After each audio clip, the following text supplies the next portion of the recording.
Well, hi folks, this is Darren with MyRV Works.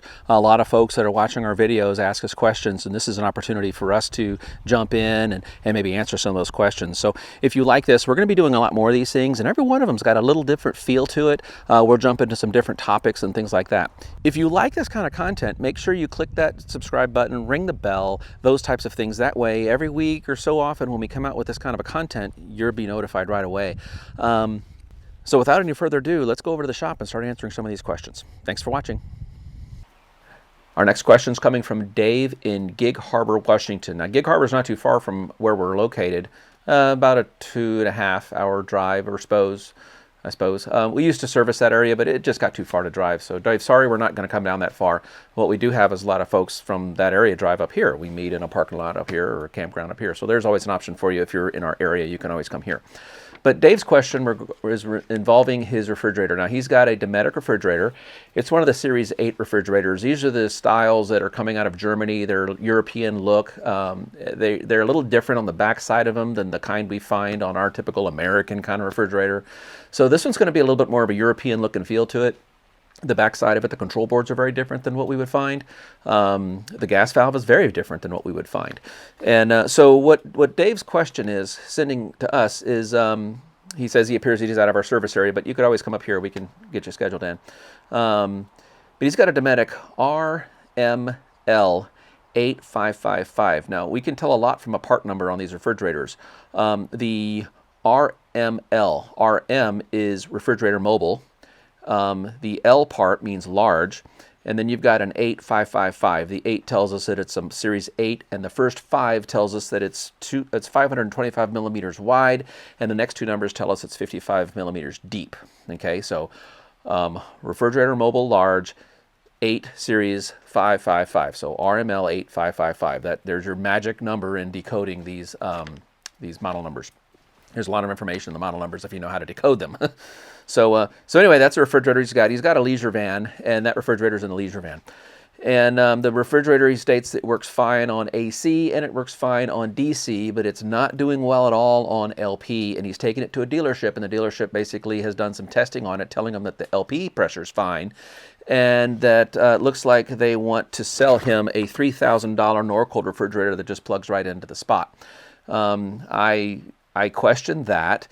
Basically, they're saying that there's no parts available for the RML-8555, and since there's no parts available, you might as well just ditch that refrigerator and buy a new $3,000 refrigerator. That's not the way MyRV Works rolls. So let's see what we can do with Dave.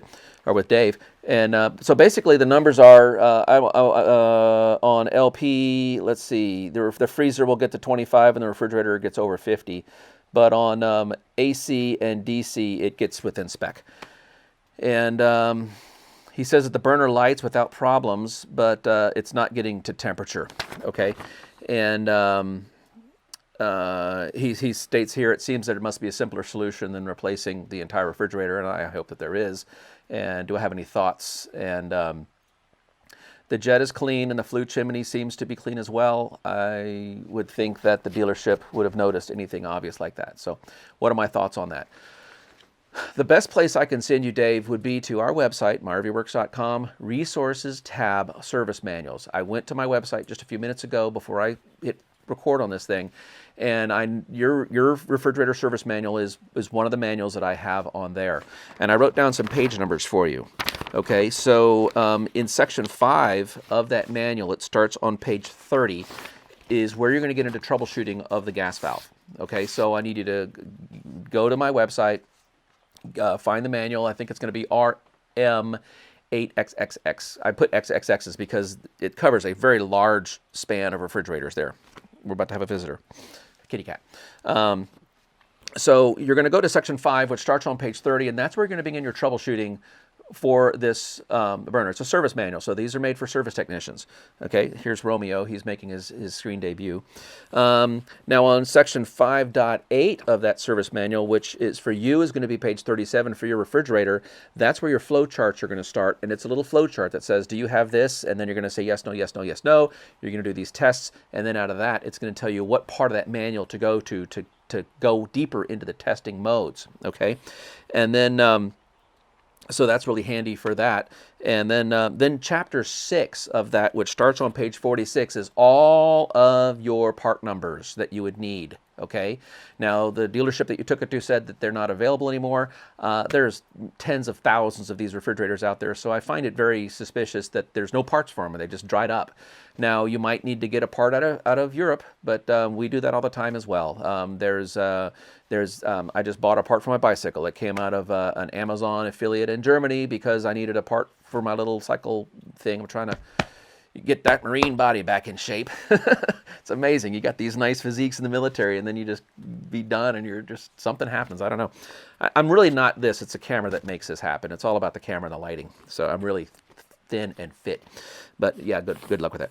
So Dave, that's what I would say. I would like to direct you to our website, to your service manual for your refrigerator, and you're going to be starting on page 30, then you're going to go to page 37, and they're going to go to page 46 for all your part numbers. But there's going to be some testing. Now, if you're not comfortable, you're in Gig Harbor, we're up here.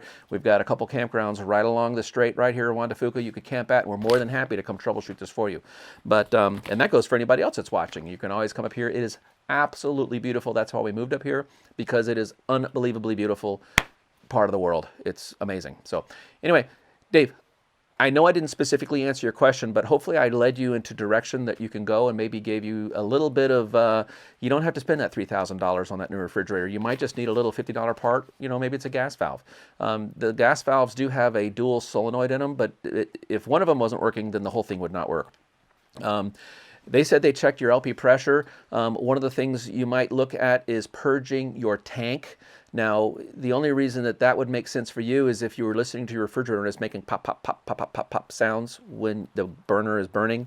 That means that there's oxygen in your tank, your AMSE tank on board.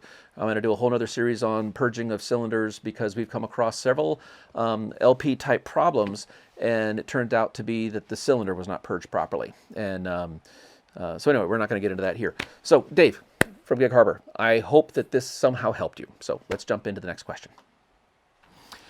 Our next question is coming from David he's in Utah. Now I'm going to try my best to pronounce the name of these mountains. Uinta Mountains? Uinta? Don't hate me. I'm a Louisiana boy. We don't know about mountains.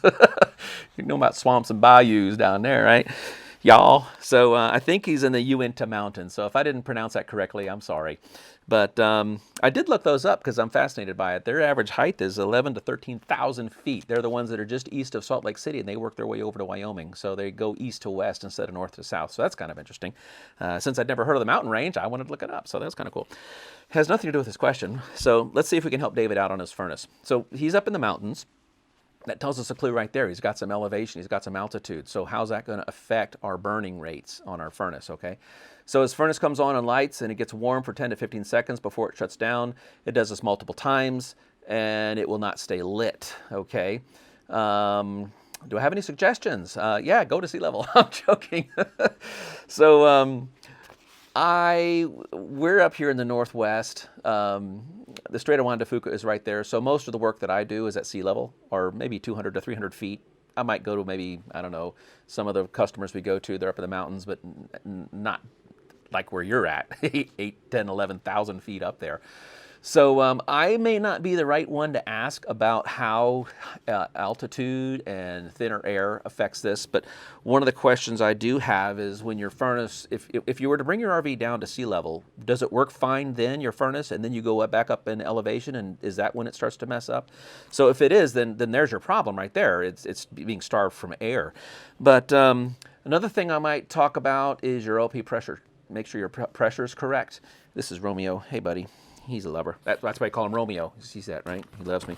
And burner adjustment. So those are some things, but I really think that if you're up there at that altitude, see our range here, we have the Olympic Mountains. I think they don't even reach 8,000 feet. So our highest mountain here we're at is like a couple thousand feet below where you're at. So the thought that comes to mind for you, David, is going to be altitude, and I don't know. I don't have an answer for that because I've not worked on furnaces at that altitude, but you might need to make some adjustments to your LP to make it run more lean, more rich, something like that.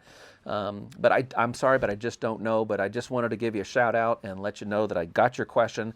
And the test would be bring it down to elevation, see if it works, and then bring it back up, and then go, no go. That's the problem. So wish I knew more. I wish I had the magic answer to help you get it working, because I'm sure up there it's pretty cold. It sounds beautiful. I'd like to come and visit that area.